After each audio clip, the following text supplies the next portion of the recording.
हमने ये देखा है इंटीग्रेशन ऑफ 0 से a f x d x is equal to integration 0 से a f of a minus x d x. मतलब पिछला वाला जो प्रॉपर्टी अभी हम लोग किए जिस पे क्वेश्चन बना है वो भी इसी पर बेस्ड है, इसी का एक मतलब इसी से वो भी निकला है ना।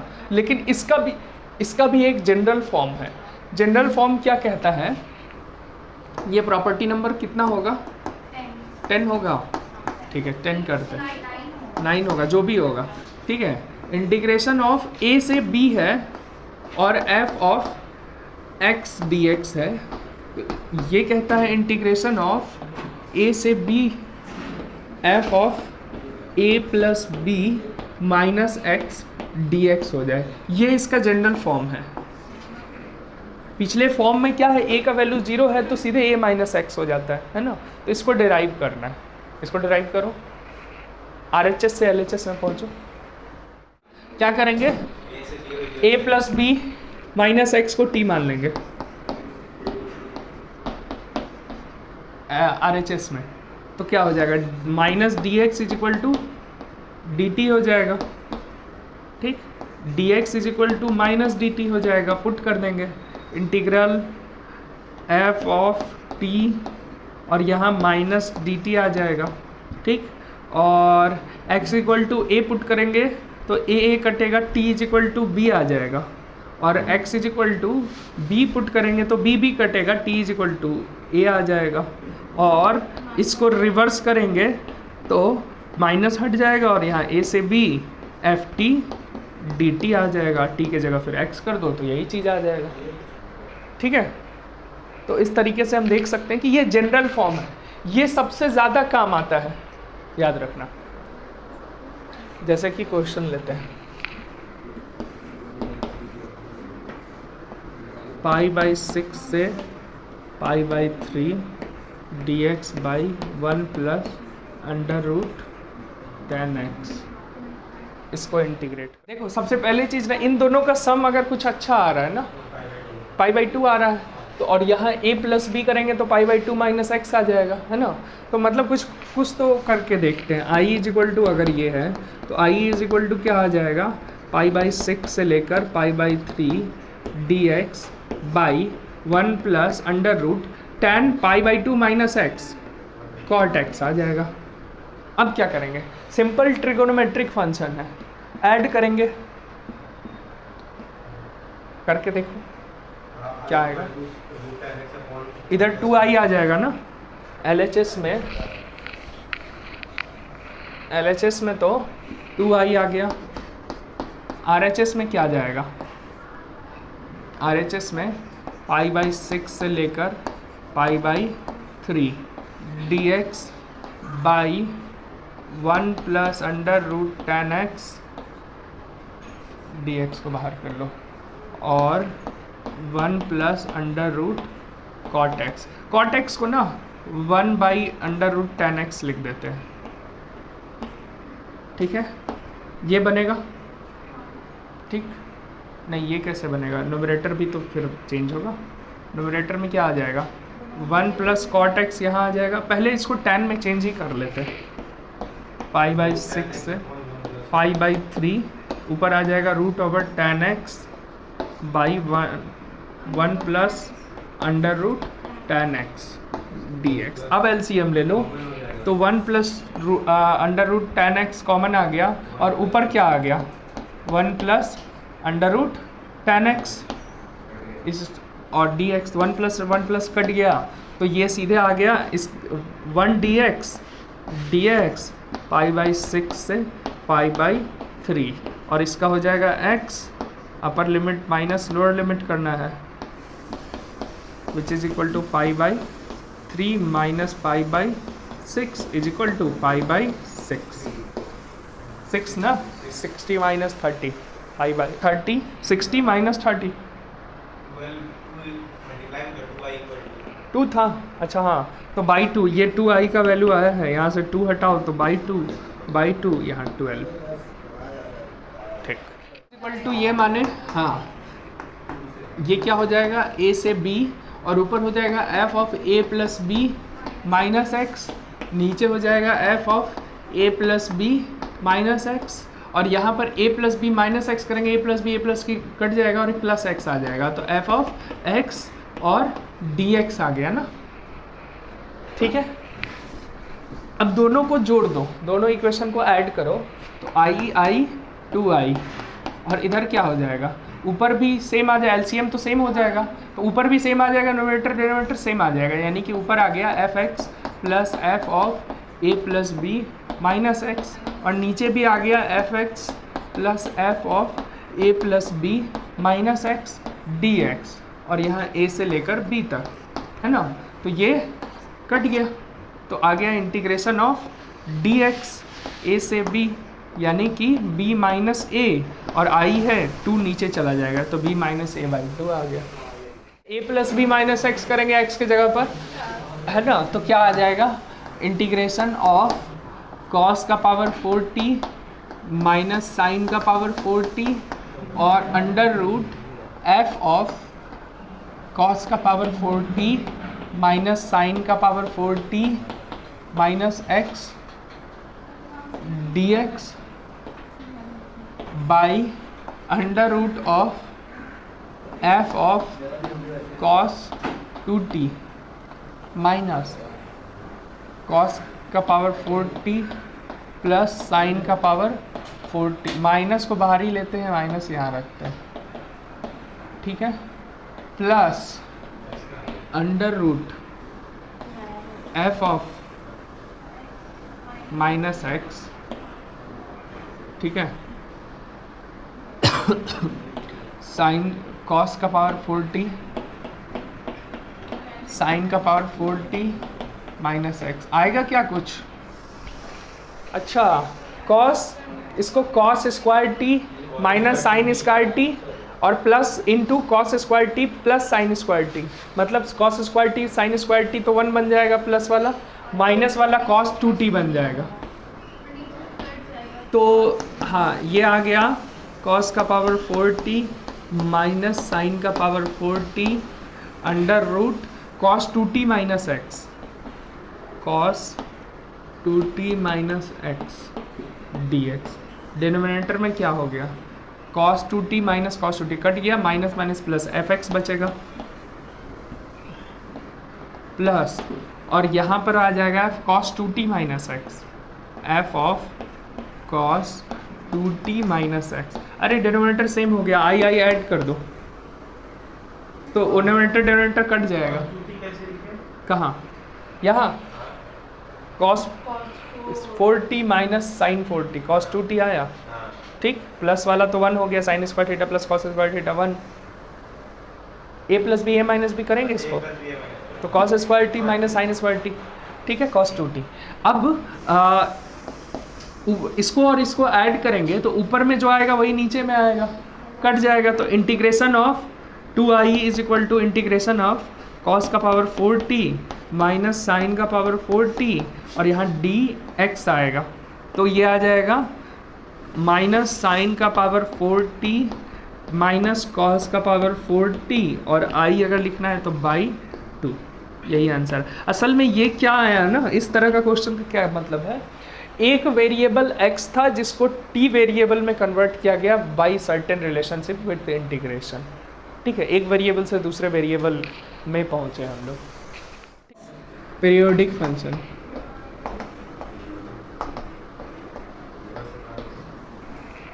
पीरियोडिक फंक्शन का डेफिनेट इंटीग्रेशन, ठीक है, पीरियोडिक फंक्शन क्या होता है, पीरियोडिक फंक्शन अब डेफिनेशन नहीं लिख रहे हैं, आप लोग कर चुके हैं पहले, है ना, कोई भी फंक्शन एफ एक्स अगर f of x plus t is equal to f of x plus 2t is equal to f of x plus 3t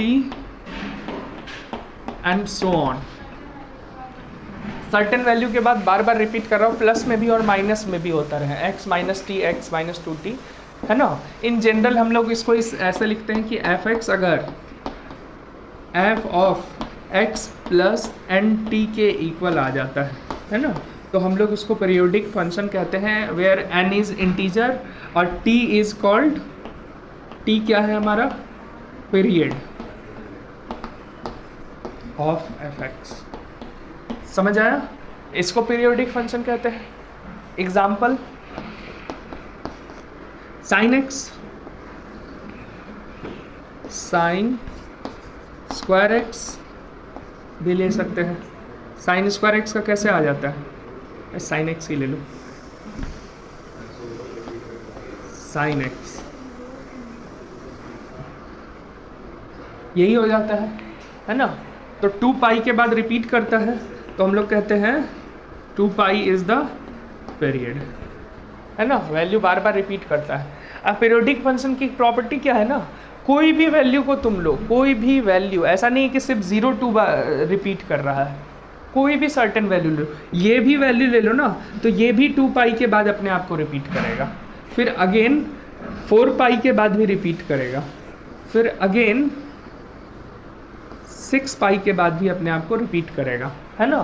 तो हर एक वैल्यू सेम इंटरवल के बाद, हर एक value, each and every value याद रखना, है ना, वो मतलब जो पॉसिबल वैल्यू है वो अपने आप को बार बार रिपीट कर रहा है। वैल्यू ऑफ y की बात कर रहे हैं एट डिफरेंट x, है ना। तो ये पीरियोडिक फंक्शन कहलाता है ना। तो कोई भी पीरियोडिक फंक्शन होगा, क्या वो 1 फंक्शन होगा क्या? नहीं हो सकता, एक का केवल एक इमेज नहीं है ना, मेनी इमेज है ना। तो ऐसे पीरियोडिक फंक्शन को हम लोग याद रख सकते हैं, ठीक। अब पीरियोडिक फंक्शन जब हर एक वैल्यू को, मतलब हर एक सर्टेन वैल्यू को वो बार बार रिपीट कर रहा है तो ग्राफ भी रिपीटेड बनेगा, है ना।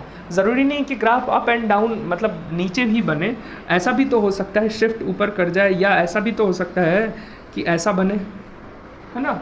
साइन स्क्वायर एक्स का ग्राफ जैसे कैसा बनता है, साइन स्क्वायर एक्स का ऐसा बनता है ना, ऐसा बनता है ना। तो इस तरह से देख सकते हैं कि ये भी पीरियोडिक फंक्शन है ना। तो हर एक पीरियोडिक फंक्शन का वैल्यू क्या हुआ, हर एक पीरियोडिक फंक्शन का वैल्यू अब रिपीट करता है, ठीक है। तो जब भी इंटीग्रेट करना हो और हमें पता है पीरियोडिक फंक्शन है, हमें पता है उसका पीरियड क्या है ना।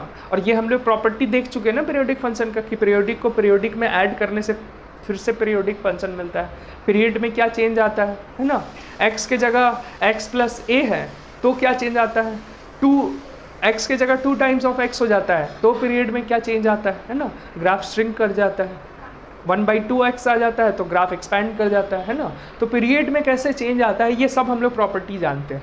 अगर ये सारी पीरियड की प्रॉपर्टी हमें पता है, यानी पीरियोडिक फंक्शन के बारे में अगर हम लोग ठीक से जानते हैं, तो कोई भी पीरियोडिक फंक्शन को अगर हमको इंटीग्रेट करना है और हम जानते हैं कि रिपीटेटिव एरिया आ रहा है, इंटीग्रेशन का मतलब एरिया होता है, तो रिपीटेटिव एरिया अगर आ रहा है तो क्यों ना हम, मान लो n टाइम्स ऑफ एरिया को अगर ऐड करना हो तो क्यों ना हम n टाइम ऑफ 1 एरिया को ऐड कर दें। 1 एरिया मतलब 1 पीरियड का एरिया, है ना। मान लो 0 से t एक पीरियड है ना, पहला पीरियड अगर ले रहे हैं तो 0 से t का n टाइम अगर करना है तो 0 से t तक इंटीग्रेट करो और उसको n से मल्टीप्लाई कर दो, ये ज़्यादा आसान होगा ना हमारे लिए। तो यही है पीरियोडिक फंक्शन का इंटीग्रेशन हम लोग करने वाले हैं, ठीक है। ये मतलब पीरियोडिक फंक्शन है। अभी प्रॉपर्टीज़ लिखते हैं इसके इंटीग्रेशन की। y = x sin x का ग्राफ कैसा होता है, x sin x का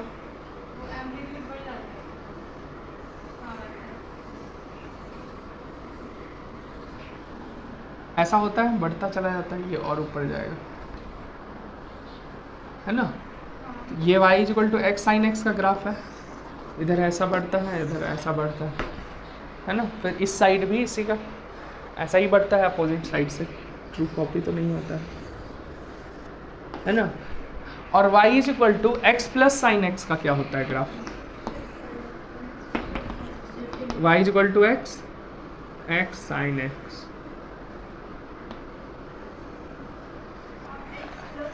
x प्लस साइन x का, ये x sin x का, ठीक है, ठीक। तो इसका अगर एरिया मान लो निकालना हो तो ये पीरियोडिक फंक्शन है, पीरियोडिक है नहीं है ना। तो देखने में ऐसा लग सकता है कि ये पीरियोडिक है, लेकिन ये पीरियोडिक फंक्शन नहीं है, याद रखना। पीरियोडिक मतलब ग्राफ रिपीट कर रहा है वैल्यू, जैसे ये वैल्यू रिपीट कर रहा है बार बार, है ना, लेकिन एम्पलीट्यूड बार बार अगर चेंज हो रहा है ना, एक पीरियड के बाद ज़रूर रिपीट कर रहा है वैल्यू, है ना, लेकिन हर एक वैल्यू, जैसे ये वैल्यू यहाँ आया, फिर यहाँ, तो वैल्यू रिपीट ज़रूर करेगा, लेकिन क्या है ना कि कुछ अलग फिर उसमें तुमको मिलेगा, एरिया चेंज हो जा रहा है एक तरह से, है ना।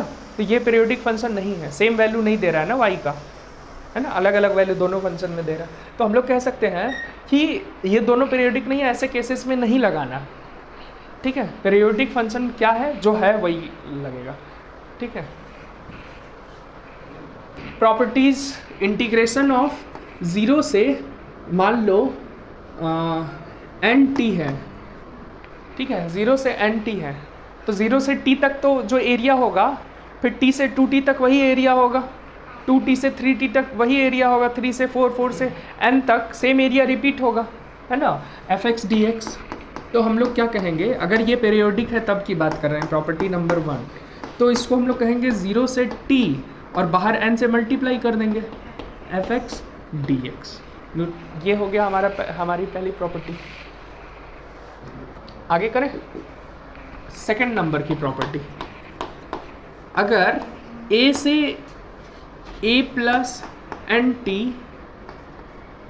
एफ एक्स डी एक्स है, तो इसका क्या मतलब है, मान लो पीरियोडिक फंक्शन है a, है ना, तो a के बाद a प्लस टी पे भी वही वैल्यू होगा, है ना, a प्लस 2t पे भी वही वैल्यू मिलेगा, और a प्लस एन टी पे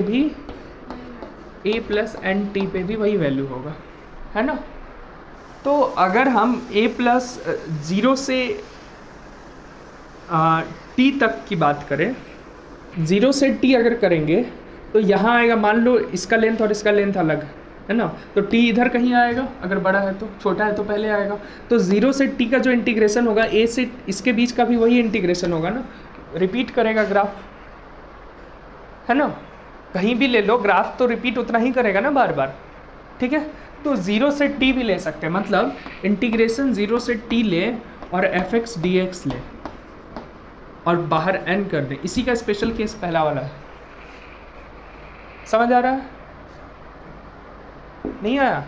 हम ये कह रहे हैं f ऑफ, मान लो ये a है और ये t है, ठीक है, a है और a प्लस t है, ठीक है, इसके बीच का एरिया जो होगा ग्राफ का, और 0 से अगर हम मान लो यहाँ आ रहा है t, है ना, तो इसके बीच का एरिया भी वही होगा, वैल्यू उसी हिसाब से रिपीट करेगा। मान लो यहाँ से ऐसा आया, ठीक है, और t के बाद ऐसा जाएगा, है ना, तो a यहाँ है तो अगला a प्लस टी यहाँ होगा, ये लेंथ t है तो ये भी लेंथ t होगा, t पे सेम वैल्यू रिपीट करेगा, a पे जितना है t पे उतना ही रिपीट करेगा, थोड़ा ज़्यादा हो गया, ठीक है, समझ आ रहा है। तो आप ये वाला एरिया कंसिडर करो, या यहाँ से लेकर यहाँ तक का एरिया कंसिडर करो, इधर इतना छोड़े तो उतना ही ऐड हुआ, समझ आ रहा है। तो 0 से t का एरिया भी वही हो जाएगा, है ना, तो 0 से t का एरिया n टाइम्स हो गया, n बार रिपीट हुआ, ठीक है। प्रॉपर्टी नंबर 3 पे आ रहा है, इंटीग्रेशन ऑफ mt से nt तक हो एफ एक्स डी एक्स।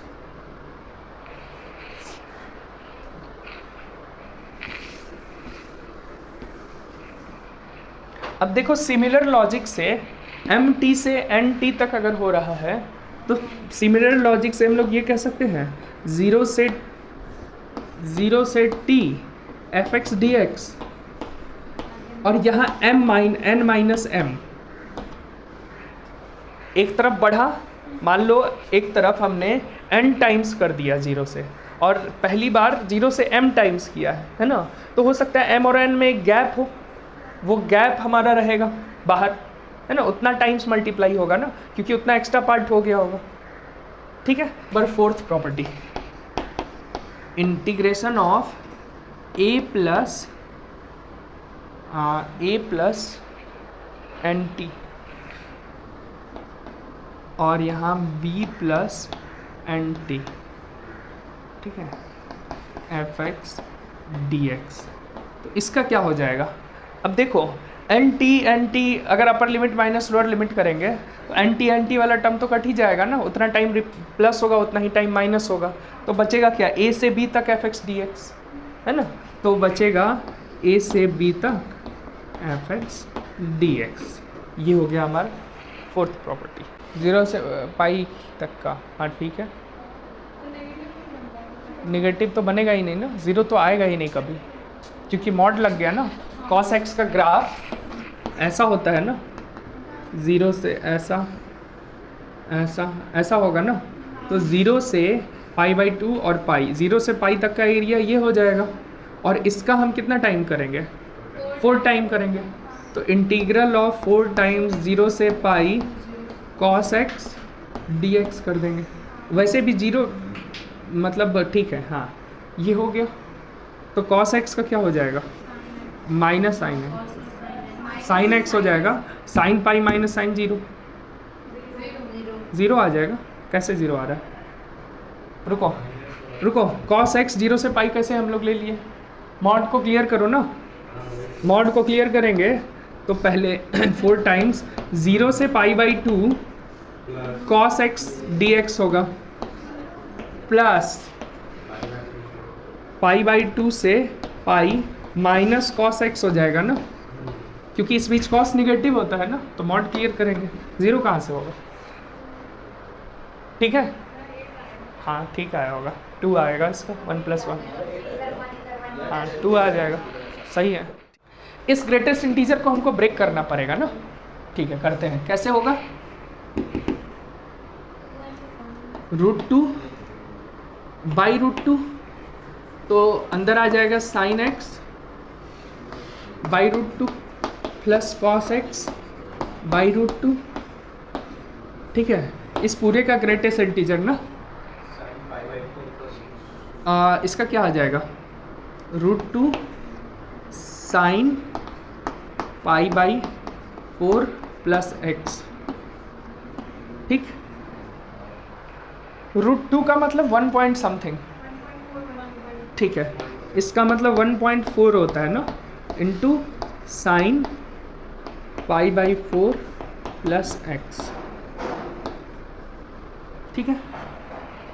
इसका वैल्यू जब 1 होगा, मैक्सिमम वैल्यू तो 1 ही हो सकता है, और मिनिमम वैल्यू 0 हो सकता है ना, 0 हो सकता है। यहाँ √2 है ना, √2 है, लेकिन जब इसका वैल्यू 45 डिग्री होगा, यानी x = 0 पे, है ना, 45 डिग्री पे, यानी कि x = 0 पे ये 45 डिग्री होगा, ये 1/√2 होगा, ये 1 होगा, तो इसका वैल्यू हो जाएगा 1, ठीक।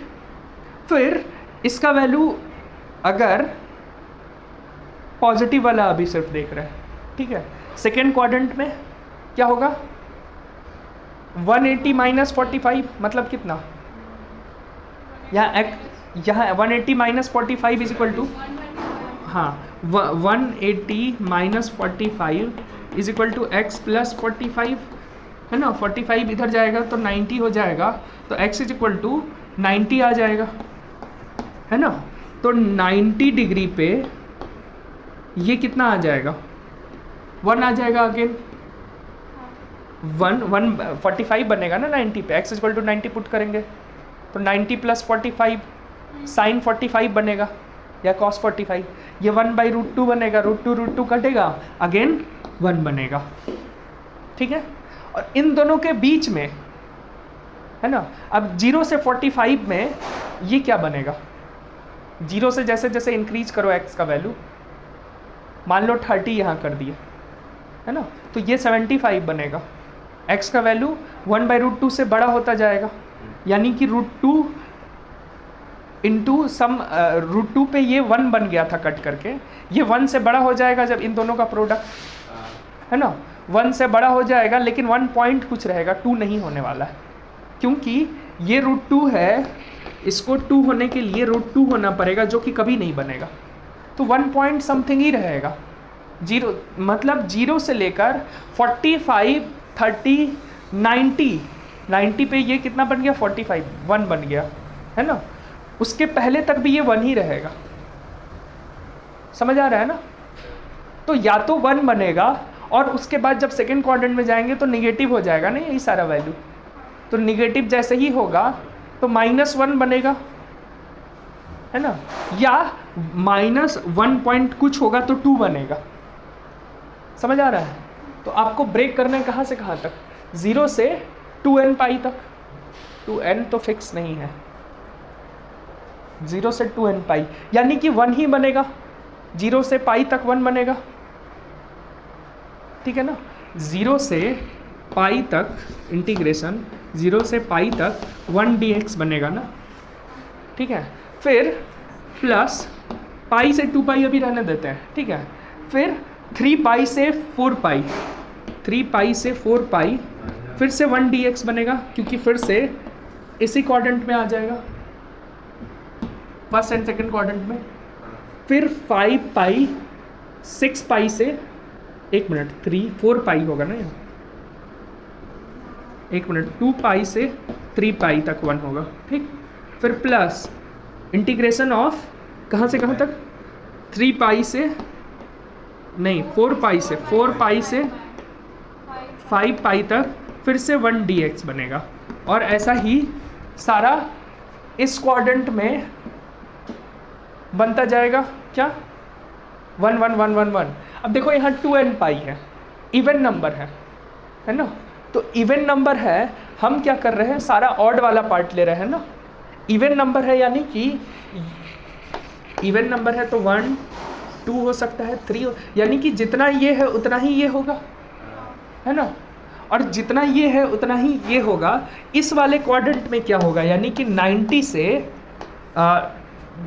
180 से x का वैल्यू हम 270 तक पुट करेंगे तो क्या होगा, 180 plus theta minus sine theta, है ना, माइनस साइन π/4 -1 आ जाएगा, है ना। और उससे जैसे बढ़ाना शुरू करेंगे वैल्यू बढ़ना शुरू होगा, 1 पॉइंट कुछ आएगा, -1 पॉइंट समथिंग, मान लो 1 है तो इसका ग्रेटेस्ट इंटीजर वैल्यू -2 हो जाएगा ना, है ना। तो इस बीच क्या होगा, -2 होगा, फिर इस बीच घटना शुरू होगा ना, इस बीच फिर से -1 हो जाएगा। समझ आ रहा है, नहीं आया। इस बीच -2 होगा ना 270 तक, 270 प्लस थीटा करो, 270 प्लस 45 क्या होगा, cos 45, cos 45 होगा। तो या cos 45 1/√2 -1/√2 होगा, -√2 कटेगा -1 हो जाएगा, इस पे फिर से -1 आ गया, ठीक। फिर और आगे करो तो क्या लिख सकते हैं, 270 प्लस मान लो 30 हो गया, 270 प्लस 30 कितना होगा x की जगह, नहीं 270 x की जगह 270 300 हो गया ना, 300 प्लस π/4 मतलब 45 360 कितना होगा, मतलब देखो साइन का 1 पॉइंट समथिंग आ जाएगा ना वैल्यू, -1 पॉइंट समथिंग आएगा, है ना, यही आएगा ना। और -1 पॉइंट माइनस समथिंग आ रहा है, इसका मतलब √2 से बड़ा होने वाला है वैल्यू, है ना। मतलब इन दोनों का प्रोडक्ट 1 पॉइंट समथिंग आने वाला है, 1 पॉइंट समथिंग आने वाला है यानी -2 आने वाला है इस क्वाड्रेंट में, ठीक है। तो देखो इस क्वाड्रेंट में प्लस आ रहा था, इस क्वाड्रेंट में माइनस आ रहा है, ये दोनों कट गया है, ठीक। और ये -2 आ रहा है इस वाले में, और इस वाले में 1 आ रहा है, तो -2 और 1 -1 आ रहा है। तो फाइनली क्या आ रहा है, इंटीग्रेशन -1 dx, यही आ रहा है ना। और 0 से 2n पाई, क्योंकि सब अलग अलग होगा, n टाइम्स, सॉरी 2n पाई नहीं होगा, कट गया ना, हाफ पार्ट तो कट गया है, n पाई हो जाएगा ना, n पाई हाफ पार्ट तो कट गया है ना, n पाई वाला कट गया है तो n पाई बचेगा, 0 से n पाई हो जाएगा, है ना। तो क्या आ जाएगा, -n पाई, यही आंसर आ जाएगा, ठीक है। क्लियर है।